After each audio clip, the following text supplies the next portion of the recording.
Do you think you're a relationship pro? Well, let's see if you've broken these unspoken rules we are all guilty of.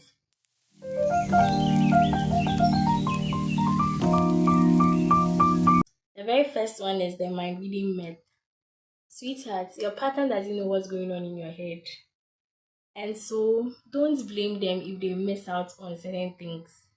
If you don't communicate, they'll definitely miss out. They are not God to know what's going on in your head.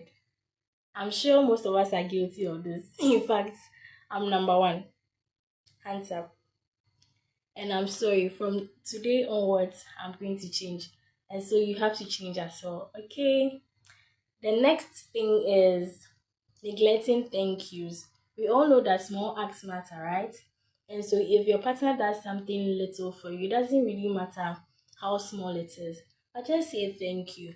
But some way, somehow, most of us end up not appreciating these little things. It doesn't help, okay? So yeah, let's try as much as possible to say thank you to every single thing our partners do for us.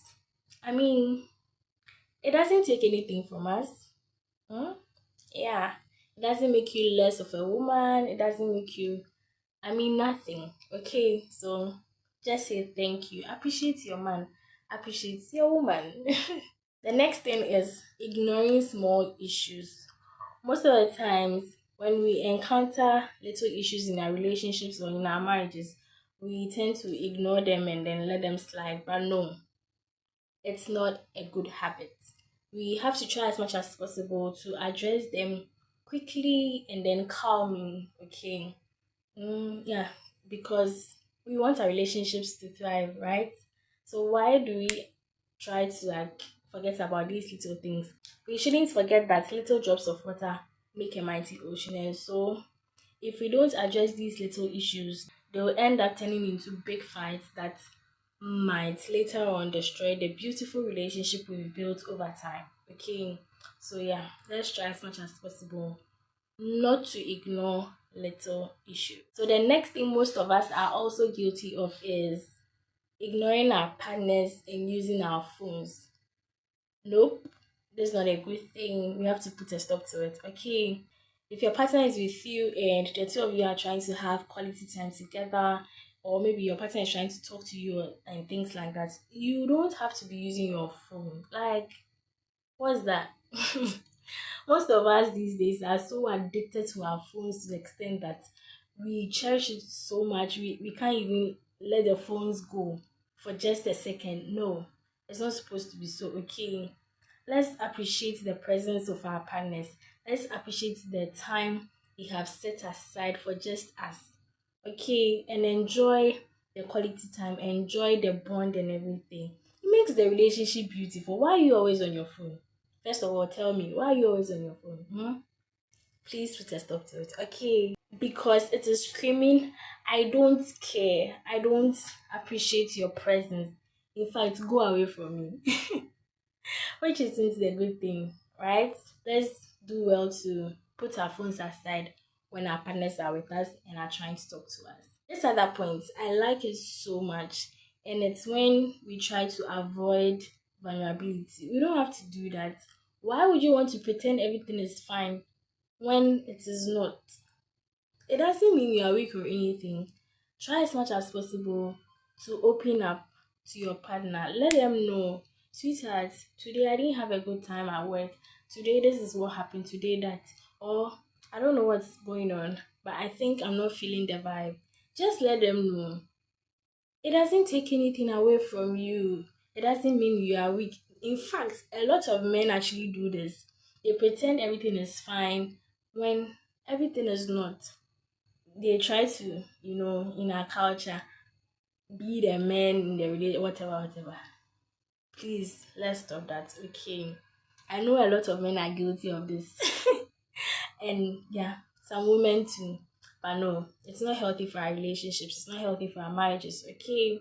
So let's try so hard to put a stop to it. All right. This very last one, I love it so much. And I can't wait to even talk about it. It's when we try to compare our relationships and our marriages with that of others. Why do we do that? Why do we do that? It's not the best. It's not helping our relationships. It's not helping our marriages. Okay. See, the truth of the matter is, all those nice and beautiful relationships, marriages, whatever you've been seeing on social media, especially, may not be the reality. They are shooting content. They are content creators. I mean, even if they are just trying to like document whatever happens in their relationship, marriage, whatever it is, sometimes that is not the motive. Okay, sometimes they are driven by these fame, money, and things like that. So they'll definitely act. So please, let's also not forget that they won't bring the bad out. They won't let you know the bad things that have been happening in their relationships, okay? It's only the beautiful ones.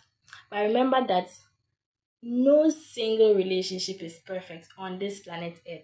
Every relationship or marriage has its own ups and downs. But what do we see? Mostly the fun aspects, mostly the beautiful ones. And so we are thinking, oh, my man is not good because he's not doing ABC, whilst this person's man is doing. No, they are two different people. They were brought up differently. They have two different personalities. It could even be that what this one likes, the other one doesn't like. So why? Why do you want your partner to be who he or she is not? No. Please, I beg you in the name of God. Let's put a stop to this. I'm sure most of us are guilty of this as well.